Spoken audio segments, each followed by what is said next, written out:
بسم اللہ الرحمن الرحیم۔ دوستوں ساتھیوں، آج ایک بہت بڑی ڈیولپمنٹ ہے کہ وہ پلان جو لوگ بنائے جا رہے تھے ایک بڑی سیاسی جماعت کے رہنما عمران خان کو مائنس کرنے کے لیے، اس کا ایک بڑا مہرہ جو عمران خان کی جماعت میں انہوں نے چھوڑ رکھا تھا، جس کا نام فواد چودھری ہے، اس کے ذریعے سے حکومت جو جال بن رہی تھی، یا جو بھی لوگ عمران خان کو اس میں سے کھیل میں سے فارغ کرنے اور اس کو مائنس کرنے کے لیے کر رہے تھے، وہ جو جال بنا تھا انہوں نے، اس کو آج میں یہ کہوں گا کہ تقدیر نے بے نقاب کیا ہے۔ کس طرح سے بے نقاب کیا ہے کہ فواد چودھری نے کو چند ہی منٹوں کے بعد، بلکہ ہاف این آور یا 1 آور کے بعد، جو کچھ انہوں نے کہا وہ بالکل بے نقاب ہو گئے۔ انہوں نے کہا جی کہ میری چند تحریک انصاف کے رہنماؤں کے ساتھ ملاقات ہوئی ہے اور یہ تاثر دینے کی کوشش کی کہ وہ ایک بڑا گروپ بنا رہے ہیں جو تحریک انصاف کو لیڈ کرے گا، یا تحریک انصاف حقیقی کی شکل میں، یا کس طرح وہ ایک امپریشن دینے کی کوشش کی ہے۔ وہ میں آپ کو بتاتا ہوں کہ کس طریقے سے وہ ناکام ہوا۔ وہ اس طریقے سے ناکام ہوا کہ سب سے پہلے شاہ محمود قریشی صاحب کے بیٹے نے اس بات کی تصدیق کر دی کہ فواد چودھری کے ساتھ شاہ محمود قریشی کی کوئی ملاقات نہیں ہوئی ہے، جبکہ انہوں نے یہ کہا ہے کہ میری شاہ محمود قریشی سے ملاقات ہوئی ہے، فلاں سے ملاقات ہوئی ہے، فلاں سے ملاقات ہوئی ہے، جس میں انہوں نے اسد کیسر کا نام بھی لیا، جو سابق اسپیکر قومی اسمبلی ہیں۔ تو انہوں نے بھی، اسد کیسر نے بھی اس بات کی تصدیق کر دی کہ میری فواد چودھری کے ساتھ کوئی ملاقات نہیں ہوئی ہے، اور انہوں نے بھی کہا کہ ہم عمران خان کے ساتھ ڈٹ کے کھڑے ہیں، اور یہی بات شاہ محمود قریشی کے بیٹے نے کی ہے۔ اب آپ دیکھیں کہ شاہ محمود قریشی کیوں ڈٹ کے کھڑے ہوئے ہیں۔ وہ اس لیے بھی ڈٹ کے کھڑے ہوئے ہیں کہ دیکھیں، اگر کوئی سیٹ اپ ایسا بنتا ہے جو کسی بھی سازش کے تحت تیار ہوتا ہے، یا کسی بھی بیک ڈور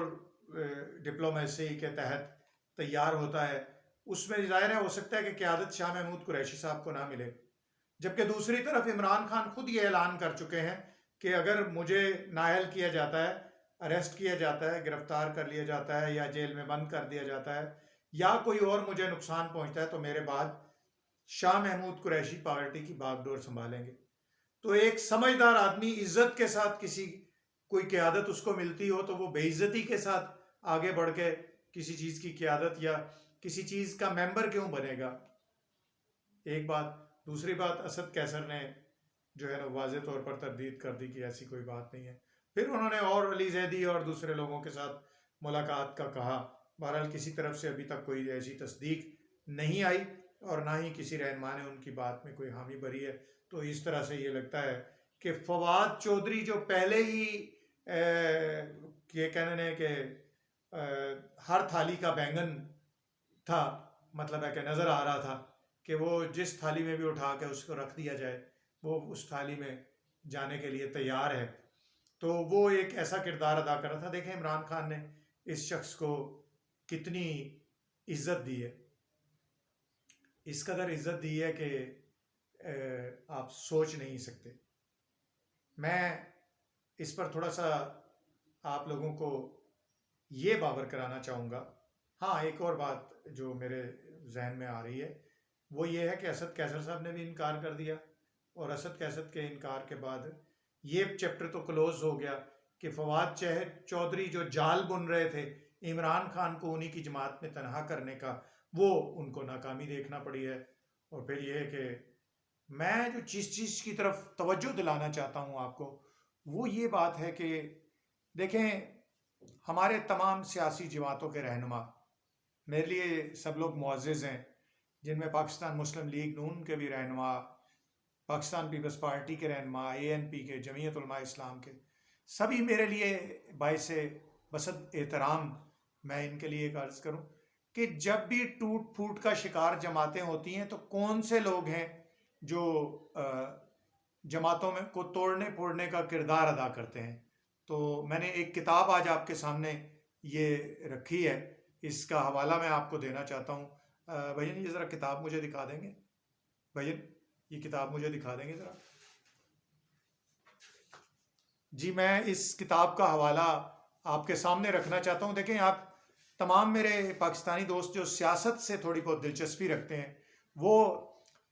یہ کتاب لکھی ہے وکیل انجم صاحب نے۔ اس کتاب کو ضرور پڑھیے۔ اس کتاب کا جو ٹائٹل ہے وہ سیاست کے فرعون ہے، یعنی پاکستان میں جو سیاسی فرعون ہیں وہ کون لوگ ہیں اور کن کے بارے میں ہے۔ یہ کتاب مصنف نے اس کو بہت اچھے طریقے سے ترتیب دیا ہے۔ اب اس کتاب میں آپ کو کیا بتانا چاہتا ہوں، میں اب یہ کتاب تو آپ کو پڑھ کے نہیں سناؤں گا، لیکن اس میں آپ کو میں کچھ چیزیں یہ بتانا چاہتا ہوں کہ مصنف لکھتا کیا ہے، بتاتا کیا ہے ہمیں۔ ہم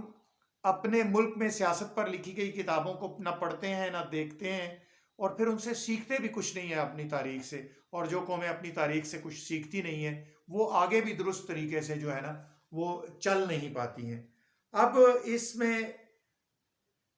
مصنف نے یہ بیان کیا ہے کہ انگریزوں کے وفادار جاگیردار ایوانوں میں کیسے پہنچے ہیں، وہ ساری اس کو بتاتا ہے، اور پھر بیوروکریسی تک کیسے ان لوگوں نے یہ سب کچھ حاصل کیا، اور جاگیرداروں میں کون کون سے خاندان ہیں جو انگریز کے لے پالک ہیں، وہ کون کون سے خاندان ہیں جو انگریز کے لے پالک خاندان ہیں۔ سیاسی نوازشات حاصل کر کے یہ لوگ حکومتوں میں پاکستان بننے کے بعد ایک مقام انہوں نے حاصل کر لیا، جس میں انہوں نے بتایا ہوا ڈیرہ غازی خان کے مزاری ہیں، اور ڈیرہ غازی خان کے لغاری ہیں،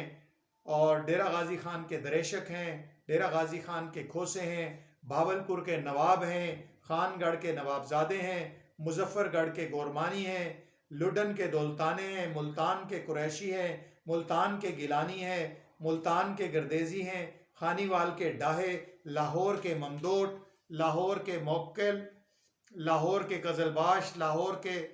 کلاں شیخ، لاہور کے بخاری فقیر، ربوہ کے مرزئی، گجرانوالا کے چٹھے، گجرات کے نوابزادے،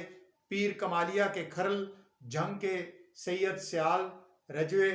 سرگودا کے ٹوانے، سرگودا کے نون، جہاں آباد کے ٹوانے، پنڈ دادن خان کے کھوکھر، جیلم کے راجے، دارا پور، جیلم کے چب راجے، راولپنڈی کے گکھڑ، راولپنڈی کے علی پال، اٹک کے گوندل، اٹک کے جودھرے، اٹک کے گھیبے، اٹک کے کھٹڑ، اٹک کے مکھڈ، اٹک کے عوان، کالا باغ کے نواب، عیسیٰ خیل کے نیازی، میاں والی کے میاں، اور میاں والی کے بچھر۔ یہ ان لوگوں کے بارے میں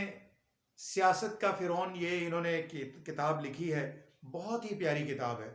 میں سیاست کے طالب علموں کو یہ ریکمینڈ کروں گا کہ اس کتاب کو پڑھیں۔ آپ پڑھنے کا کیا فائدہ ہوگا کہ آپ یہ سمجھیں گے کہ جیسے فواد چودھری ہے۔ دیکھیے میں عمران خان کا کوئی وکیل نہیں ہوں کہ میں ان کا یہاں دفاع کر رہا ہوں، میں تو سیاست سے سیکھنے والا آدمی ہوں، سیاست کا طالب علم ہوں، صحافت کا طالب علم ہوں، سیکھتا ہوں اور اپنے آگے لوگوں کو یہ بتاتا ہوں کہ کیسے اس سے سیکھا جائے۔ اب میرے کہنے کا مقصد یہ تھا کہ یہ جو بڑے بڑے خاندان ہیں ان کے بارے میں آپ پڑھیں، کس طرح جو بر صغیر میں آزادی کی تحریک چلی تھی، مسلمانوں نے انگریزوں سے آزادی حاصل کرنے کے لیے جو جدوجہد کی، اس آزادی کو کچلنے کے لیے ان خاندانوں نے کیا کردار ادا کیا، اور پھر انگریز سے بڑی بڑی جائیدادیں لے کر پاکستان بننے کے بعد یہ معزز بن کر ایک بار پھر میرے اور آپ کے اور عام عوام کے سروں پر یہ آ بیٹھے، جنہیں ہم آج کل الیکٹیبل کے نام سے یاد کرتے ہیں، اور یہ الیکٹیبلز ہمارے سروں پر بیٹھ جاتے ہیں، پھر حکومتیں توڑنے بنانے اور جوڑنے کا کام یہی لوگ کرتے ہیں۔ اور اسٹیبلشمنٹ کیونکہ ان کو پتہ ہوتا ہے کہ یہ لوگ پہلے ہی بڑے لالچی ہیں، اور زمینیں لے کر، جائیدادیں لے کر، پیسے کی خاطر، کاروبار بچانے کی خاطر، ملیں فیکٹریاں بچانے کی خاطر، اپنے ذرائع آمدنی بچانے کی خاطر، اپنی آسائشیں اور اپنا آرام بچانے کی خاطر ان لوگوں کو آسانی کے ساتھ قابو کیا جا سکتا ہے۔ تو یہی لوگ ہیں جو پاکستان میں آج تک جتنی سیاسی بدامنی ہے پاکستان پیپلز پارٹی سے جب بھی لوگوں کو توڑا گیا یہی الیکٹیبلز توڑے گئے. پاکستان مسلم لیگ نواز سے جب لوگوں کو توڑا گیا تو یہی الیکٹیبلز تھے جو ادھر سے ادھر چلے جاتے ہیں اور ادھر سے ادھر چلے جاتے ہیں. اب یہ 40-50 لوگ اور 40-50 خاندان میں نے آپ کو گنوائے ہیں, یہی ادھر سے ادھر جاتے ہیں اور ادھر سے ادھر آتے ہیں اور پھر حکومت کا تختہ الٹ دیتے ہیں, سیاسی جماعتوں کا بیڑا غرق کر دیتے ہیں. بس میری آپ سے یہی دعا ہے کہ ہم سب مل کر ایک دعا کریں کہ جو پاکستان کو اس حالت میں پہنچانے کا ذمہ دار ہے, اے اللہ کریم اس شخص کو نیست و نابود کر دے. کوئی بھی ہے, وہ کوئی بھی جو آدمی ہے جو پاکستان کو برباد کرنے کا ذمہ دار ہے, اے میرے رب کریم اس کو برباد کر, جو میرے اس دیش کو, جو بڑی محنت سے, بڑی کوششوں سے, بڑی قربانیوں سے ہمیں حاصل ہوا ہے. امید ہے کہ میں کوئی اس کتاب لکھنے والے کا وہ نہیں ہوں کہ اس کا اشتہار آپ کو دے رہا ہوں. میں یہ کہتا ہوں یہ کتاب پڑھیں, سیکھیں, دیکھیں کہ کیا ہوتا ہے اور کیسے یہ لوگ ہمارے ملک کو برباد کر رہے ہیں. تو بچیں ان خاندانی لوگوں سے. یہ جو کہتے ہیں اپنے آپ کو خاندانی ہیں, یہ بڑے خاندان نہیں ہیں, یہ چھوٹے لوگ ہیں, سارے وک جانے والے لوگ. بچو ہے نا تو اپنی سیاست کو بچاؤ. عوام ایسا مل کر سوچیں کہ میرے وطن, میرے ملک کے لیے, اس کے دفاع کے لیے, اس کی سلامتی کے لیے اور اس کو بچانے کے لیے جو لوگ سرگرم ہیں ان کا ساتھ دیجئے, ان کا خیال رکھیے, ان کی قربانیوں کو مت بھولیے. میرے وطن کے چپے چپے پر اس وقت دشمنان وطن کی سازشوں کا جال بکھرا ہوا ہے اور وطن کے چپے چپے کی حفاظت کرنے والوں کا ساتھ دیجئے. اللہ میرا اور آپ کا حامی و ناصر ہو. حفاظت اللہ کرے گا, کوشش آپ نے کرنی ہے. جزاک اللہ. انشاءاللہ پھر ملاقات ہوگی میری اور آپ کی, پھر کسی موضوع کے ساتھ حاضر ہوں گے. اللہ میرا اور آپ کا حامی و ناصر ہو.